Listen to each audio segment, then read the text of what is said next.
안녕하세요. 구름책방 구독자 여러분. 오늘도 새로운 책을 여러분에게 한 권 소개해 드리려고 합니다. 오늘 소개해 드릴 책은 바로 이 책, 백신 거부자들입니다.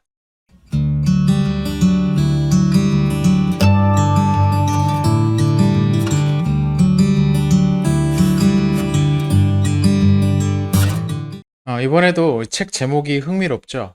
최근에 이제 제 채널에서 책 소개 영상을 할 때 자주 이런 멘트를 하는 것 같은데요. 제가 책을 고를 때 이 제목의 영향을 꽤 많이 받나 봅니다. 제목에서 짐작할 수 있듯이 이 책은 백신을 거부하는 사람들에 관한 이야기입니다. 백신 거부의 역사부터 사람들이 무엇 때문에 백신을 거부하는지, 그리고 이런 사람들에게 적절한 대응 방안은 무엇인지 하는 내용들을 담고 있는데요. 책 전체를 읽어본 소감으로는 굉장히 흥미로울 만한 소재들을 많이 담고 있는데 이걸 좀 적절하게 배치했더라면, 배열을 좀 잘했더라면 좋겠다라는 생각이 들었습니다. 왜냐면 이 책 구성이 약간 산만합니다.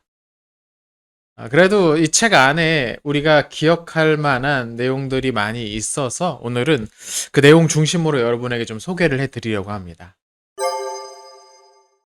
저자는 이 책에서 백신 거부의 역사가 백신의 역사와 거의 궤를 같이 하고 있다고 말합니다. 19세기 초에 천연두 백신이 처음 나왔는데요. 그와 거의 동시에 백신 거부 움직임도 있었다는 거죠. 근데 이런 초기의 백신 거부는 나름 합리적인 이유가 있었습니다. 왜냐하면 이 초기 천연두 백신은 의학적인 훈련이 충분히 되지 않은 사람들이 조금 위험할 수 있는 비위생적 방식으로 접종을 시도했기 때문이죠. 이런 아주 극초기의 시도를 좀 넘어서 본격적인 백신의 기원을 보면 제너, 우리도 교과서에서 배웠던 천연두 백신을 꼽습니다. 이 제너는 소에 젖을 따는 여성들은 천연두에 걸리지 않는다는 걸 발견하고서 우두에 감염되면 천연두를 앓지 않게 될 가능성이 있다고 가정을 했죠. 그의 예상은 맞았습니다. 그런데 당시의 주류 의학계에서는 그런 주장을 거부했다고 합니다. 이런 주장이 사람과 동물 사이의 경계를 모호하게 하기도 하고 또 이 발견 자체가 일개 농부들에게서 나온 정보에 기초하잖아요. 그게 교육받은 엘리트에 속한 자기들의 영역, 그러니까 의학의 영역을 발전시킬 수 있다고 생각하는 것 자체에 반감을 느꼈다는 거죠. 여기서 우리는 이 최초의 백신 거부가 과학적이고 의학적인 차원보다는 도덕적인 차원, 또 정치적인 면에서 이루어졌다는 걸 알 수가 있습니다. 이런 프레임은 비단 이 처음의 반대만이 아니고 이후에도 계속 이어지는 모습을 볼 수가 있죠. 그리고 이 책의 핵심이 바로 이 부분입니다. 1853년 영국에서는 백신 접종법이 통과됩니다. 생후 4개월 이상의 모든 유아들에게 백신 접종을 의무화하는 법안이었죠. 근데 이때 돈은 따로 내주지 않았다고 하더라고요. 맞는 사람들이 직접 냈다고 하네요. 물론 이 당시 백신은 의학적으로도 완전하진 않았습니다. 사실 뭐 의학의 완전이라고 말할 수 있는 건 없죠. 하지만 충분히 안정성이 보장되지 않긴 했다는 겁니다. 접종 과정에서 2차 감염이 일어나기도 쉬웠다고 하죠. 그래서 그런지 이 법이 통과된 직후부터 많은 백신 거부 운동들이 시작되었다고 합니다. 그런데 이런 움직임을 이해하려면 당시 영국 정부에서 취하고 있던 강력한 통제 정책을 이해해야 합니다. 1832년에는 해부법이라는 게 통과되어서 사형된 살인자, 또 무연고자의 시체를 해부 연구에 임의로 사용할 수 있도록 하는 법안이 만들어졌고요.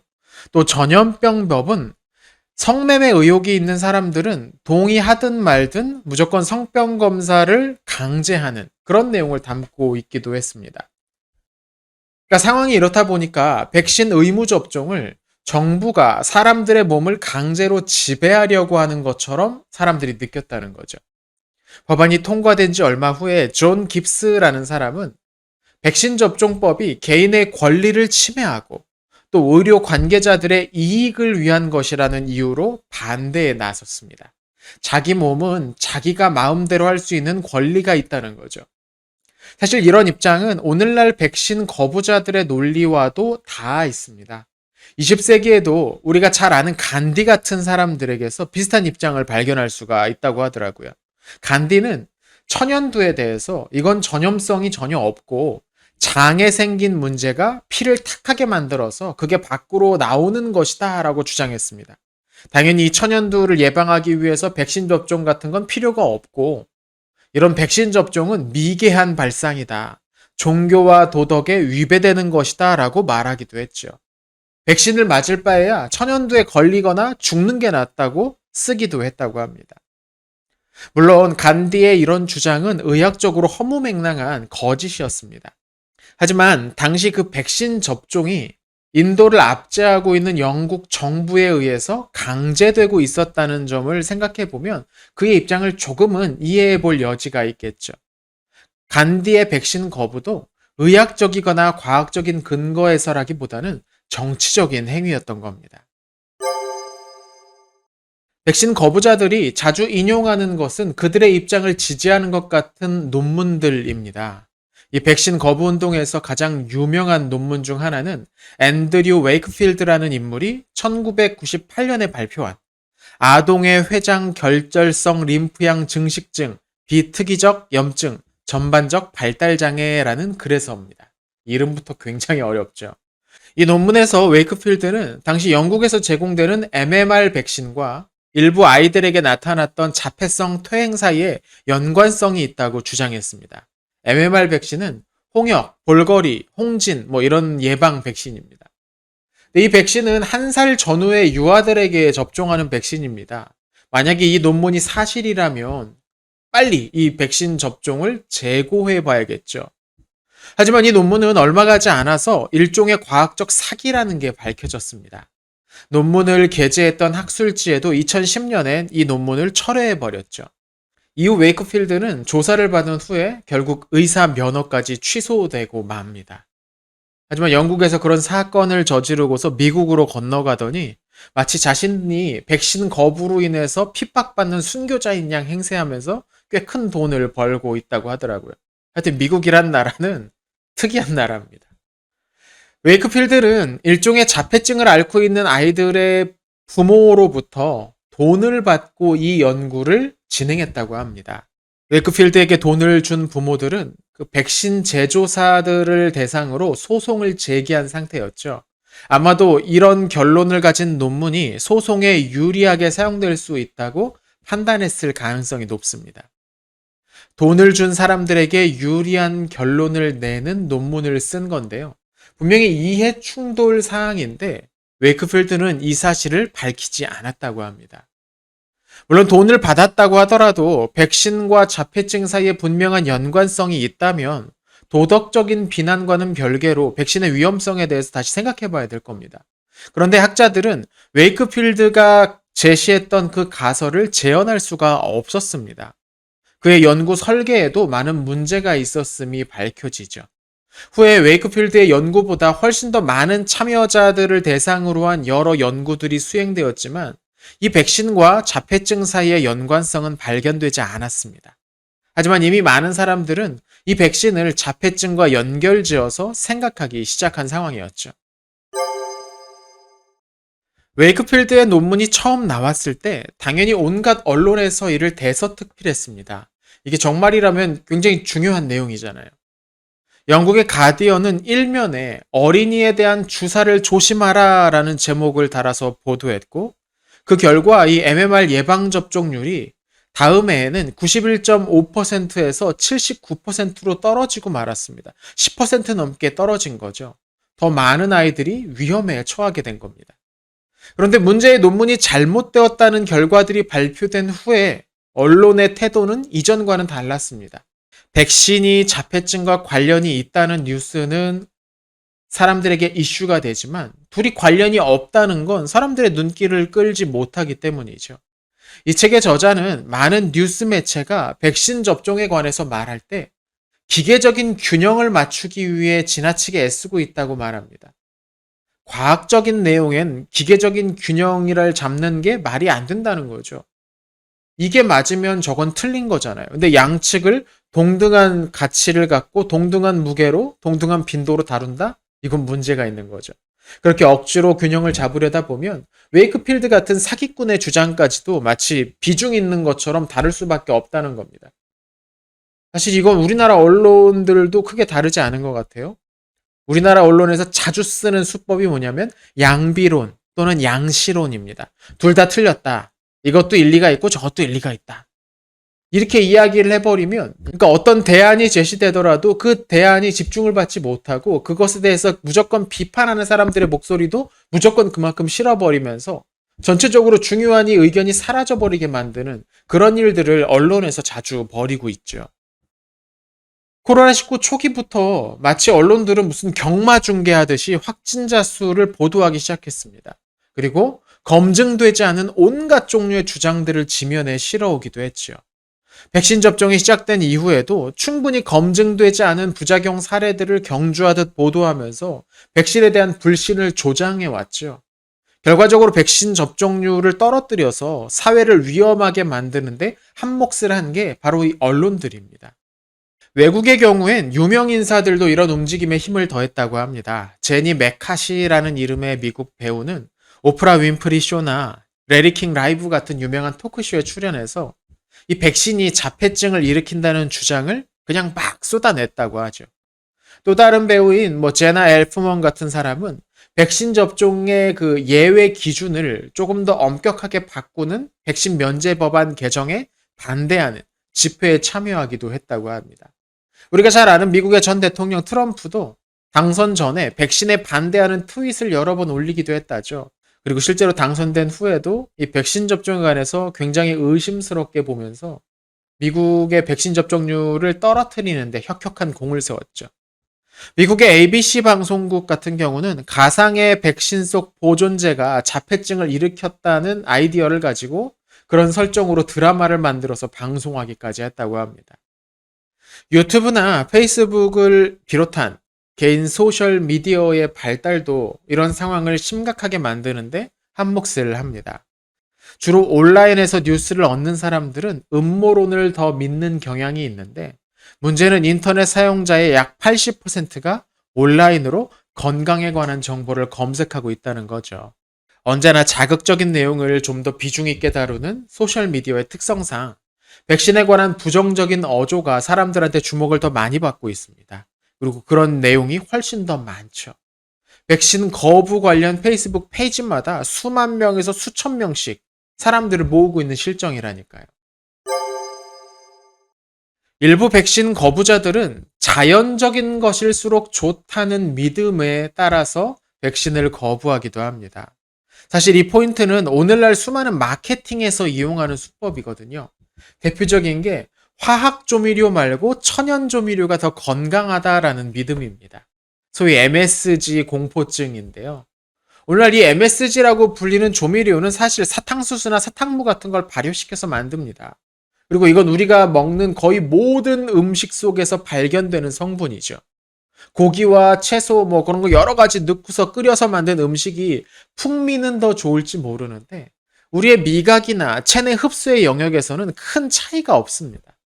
비슷한 논란으로 우리 커피는 카제인 나트륨이 아니라 우유가 들어있다라고 광고했던 모 업체의 카피 문구도 있죠. 애초에 우유 속에 들어있는 단백질의 80%가 카제인인데 그게 안 들었다고 우리는 우유를 넣었다고 말하는 것 자체가 웃기는 소리죠.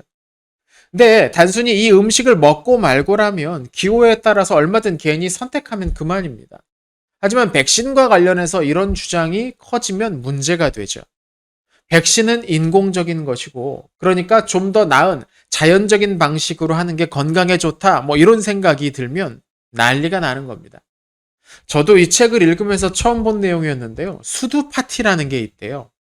백신을 접종하지 않은 자녀를 수두나 홍역에 걸리도록 일부러 노출시키는 겁니다. 그러면 자연적인 면역을 갖게 된다고 생각을 하는 겁니다. 근데 이게 말이 안 되는 게 미국에서 매년 100명 정도의 아이들이 수두 때문에 죽어요. 물론 인구를 계산하면 비율상 그렇게 크지 않다고 생각할 수 있을지도 모르겠지만 이 아이들이 백신 접종을 했다면 애초에 걸리지 않았을 거라는 거죠. 어떤 사람들은 모유 수유를 통해서 면역 체계를 강화시키면 백신을 맞지 않아도 된다고 주장하기도 한다고 합니다. 진짜 말이 안 되는 소리인 게 물론 모유가 약간의 면역력을 강화하는 데 도움을 주긴 하지만 모든 질병으로부터 아이를 보호하기엔 턱없이 그 효과가 낮죠. 또 다른 유사의학적 주장으로는 노소드라고 불리는 동종요법이 있다고 합니다. 여기서 말하는 이 약에는 실제로 효과를 나타내는 약물이 들어있는 게 아닙니다. 어떤 질병과 유사한 증상을 일으키는 물질을 희석해서 섭취하거나 접종하면 그 질병을 예방할 수 있다는 주장인 거죠. 예를 들어서 야생오리의 심장과 간에서 추출한 물질을 200번 연속해서 1%로 희석한 제품이 독감 유사 질환을 예방할 수 있다고 말하는 사람들도 있다는 겁니다. 물론 실제로 그 효과는 미비했죠. 또 하나의 백신 대안은 요새 우리나라에서도 많이 나오는 프로바이오틱스에 관한 믿음입니다. 이건 워낙에 유명해서 많은 분들이 아실 겁니다. 물론 요구르트와 같은 일부 프로바이오틱스가 항생제 때문에 균형이 깨져버린 장의 박테리아를 다시 원상 회복시키는 데 도움을 줄 수 있다. 그래서 설사 같은 걸 안 하게 만들 수 있다. 이 정도의 이야기는 어느 정도 증거가 확보되었다고 합니다. 그러나 이걸 넘어서 백신이 예방할 수 있는 질병을 프로바이오틱스가 막을 수 있다? 말도 안 되는 소리죠. 계속 말을 하다 보면 정말 어이가 없어지긴 하는데 이 책을 보면 일부는 비타민을 충분히 섭취하면 백신을 안 맞아도 된다고 주장하기도 한다고 합니다. 또 식물에서 추출한 오일, 정제된 오일이 질병을 예방하거나 치료할 수 있다고 믿는 사람들도 있죠. 개인의 자유를 굉장히 중요하게 여기는 미국 같은 경우는 종교적인 신념에 의한 백신 면제가 공식적으로 인정되고 있습니다. 2011년 뉴욕주에서 종교적 면제자 비율을 조사한 결과 약 0.4%가 종교적 면제를 신청했다고 합니다. 0.4%면 수치적으로는 그렇게 크진 않네라고 생각할 수 있을 텐데요. 같은 조사가 2000년, 그러니까 10년 전에 조사했을 땐 0.23%였다고 합니다. 그러니까 10년 만에 2배로 는 거죠. 일부 시골에서는 이 수치가 1%에 달하기도 한다고 합니다. 물론 대부분의 종교에서는 백신 접종을 반대하지 않습니다. 하지만 일부에서는 특정한 이유로 특정한 백신들을 거부하기도 한다고 하네요. 예를 들어서 어떤 백신은 인간의 태아 조직에서 추출한 세포주에서 생산이 되는데 그런 방식을 싫어하는 종교인들의 반대를 불러일으킬 수도 있습니다. 또 다른 사람들은 소나 돼지의 조직으로 만든 백신을 반대하기도 하죠. 근데 이런 부분은 어느 정도 이해할 수 있는 여지도 있습니다. 근데 이게 음모론과 결합되면 조금 더 폭력적인 백신 반대 운동으로 나타나기도 합니다. 소아마비 같은 경우 백신 접종으로 거의 지구상에서 사라진 질병인데요. 여전히 아프가니스탄이나 파키스탄 그리고 나이지리아에서는 이 백신 접종률이 굉장히 낮다고 합니다. 왜냐하면 이 백신이 지역 주민들을 말살하기 위해 사용되고 있다는 음모론 때문이죠. 나이지리아에서는 2003년 한 무슬림 학자가 소아마비 백신 접종이 미국의 음모다. 그건 불임을 일으키고 에이즈나 암을 일으킬 수도 있는 문제가 있는 거다라고 말한 이후에 1년 동안 백신 접종이 금지되기도 했다고 합니다. 안타까운 일이죠. 1998년의 한 연구에 따르면 이런 대체의학을 이용하는 사람들이 기존의 치료에 만족하지 못하는 사람들, 그리고 자신의 건강 결정권을 더 크게 행사하고 싶어하는 사람들일 가능성이 높다고 합니다. 백신을 거부한다고 해서 이 사람들이 의학을 무시하고 과학으로부터 거리가 먼 무식한 사람들이 아니라는 거죠. 이 사람들은 의료에 대해서 자신들의 통제력을 높이고 싶어하는 사람들이라는 거예요. 지배력, 통제력에 관한 욕구가 어느 정도 영향을 미친다는 뜻이죠. 이 책의 저자는 또한 자신의 주장에 대한 고집이 이런 경향을 강화시킨다고도 말합니다. 초기에 백신이나 질병에 관한 잘못된 정보를 얻게 된 사람, 그리고 그걸 믿게 된 사람이라면 나중에 자신이 생각한 그게 잘못됐다는 게 밝혀지더라도 단순히 그냥 내가 틀렸다는 걸 인정하고 싶어 하지 않는다는 거죠. 주변에서도 이런 모습은 충분히 흔히 보실 수 있을 겁니다. 또 어떤 집단에 관한 소속감도 이런 경향을 강화한다고 합니다. 어떤 사람의 주변에 백신 거부자들이 많이 있어가지고 이 사람들과 잦은 접촉을 하다 보면 자기도 그들의 일원이 되기 위해서 백신을 거부할 수 있다는 거죠. 이 책의 말미에 흥미로운 조사 결과가 하나 실려 있는데요. 백신을 거부하는 부모들이 자녀를 학대하려는 의도가 있다기보다는 대체로 좋은 부모가 되기 위해 고심하는 사람들이라는 겁니다. 여러 육아법에 관한 책도 보고 유아 커뮤니티에도 속해 있고 이 토론과 의견 교환을 통해서 어떤 게 좋은 육아 방식인지 스스로 결정하는 사람들이라는 거죠. 스스로는 자연 육아에 관심이 있는 깐깐한 부모, 뭐 이렇게 생각할 수도 있다는 겁니다. 문제는 그들이 잘못된 정보를 접하고 있고 몇 가지 이유로 그 생각을 고수하려고 하고 있다는 점이죠. 우리나라에서도 몇 년 전에 아나키라고 무슨 자연요법으로 아이를 치유하고 기른다라고 하면서 병에 걸려서 괴로워하는 아이들을 방치하다가 큰 무리를 일으켰던 적이 있었는데요. 앞서 언급했던 수두 파티 같은 것도 수입해가지고 자기들끼리 하고 막 그랬다죠. 사실 이쪽은 수준 낮은 음모론에 과학에 대한 불신, 사이비 유사의학과 소설미디어의 남용까지 온갖 문제가 총동원된 정말 막장 중의 막장이었는데요. 여기에 빠져서 아이를 학대했더니 엄마들은 보면 대체로 자기들이 지금 다 아이를 위해서 그런 거다. 나는 지금 더 특별한 수준에 올라와서 더 좋은 걸 하고 있다라고 생각하고 있더라는 거죠. 이렇게 다양한 이유로 백신을 거부하는 사람들의 생각을 바꾸는 게 가능할까요? 저자는 사람의 생각을 바꾸는 게 가능하다고 말합니다. 나름 긍정적이죠. 이 책에는 실제로 백신 거부론자였다가 생각을 바꾼 사람들의 이야기가 몇 사례 실려 있습니다. 어떤 사람은 자신의 페이스북 그룹의 한 친구로부터 자신의 생각을 비판하지 않고 백신 접종의 긍정적인 측면에 대한 정보를 지속적으로 제공해 주는 사람을 만났고 그 사람과 대화하면서 백신에 대한 자신의 생각이 틀렸음을 깨달았다고 말하기도 합니다. 또 많은 사람들이 백신 접종에 대해서 보다 제대로 된 정보를 접하면서 자신들의 확신이 틀릴 수도 있음을 깨달았다고 고백합니다. 백신으로 예방할 수 있었던 병에 직접 걸려보거나 또 그런 병에 걸려서 심각한 후유증을 앓고 있는 환자들을 보면서 자신의 생각의 변화가 이루어지기도 했다고 말하는 사람들도 있었죠. 이 백신 거부자들이 돌아올 수 있는 사회적 커뮤니티를 만들어주는 것도 중요하다고 저자는 말합니다. 이들에게 도움을 주면서 일종의 역할 모델이 될 필요도 있고요.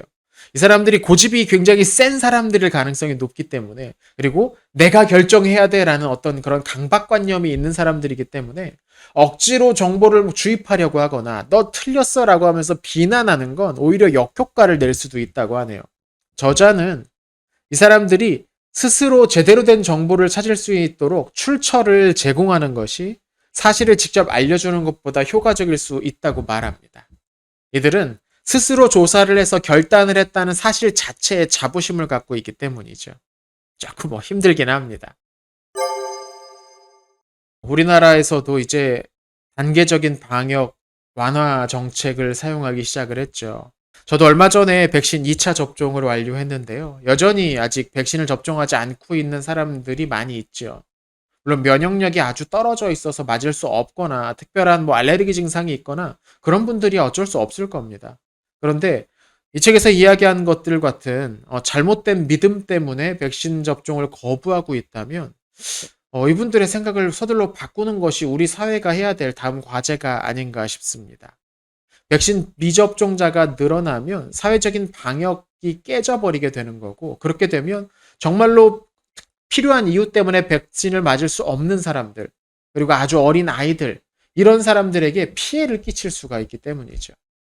자, 오늘은 조나단 버만이 쓴 백신 거부자들이라는 책의 내용을 잠깐 소개해 드렸습니다. 내용이 좀 흥미가 생기셨는지 모르겠네요. 늘 말씀드리지만 흥미가 생기셨다면 책을 직접 한번 읽어보시는 것을 추천드립니다. 자, 그럼 오늘 영상은 여기서 마치고요. 다음 시간에 또 좋은 책으로 여러분을 찾아오겠습니다. 감사합니다.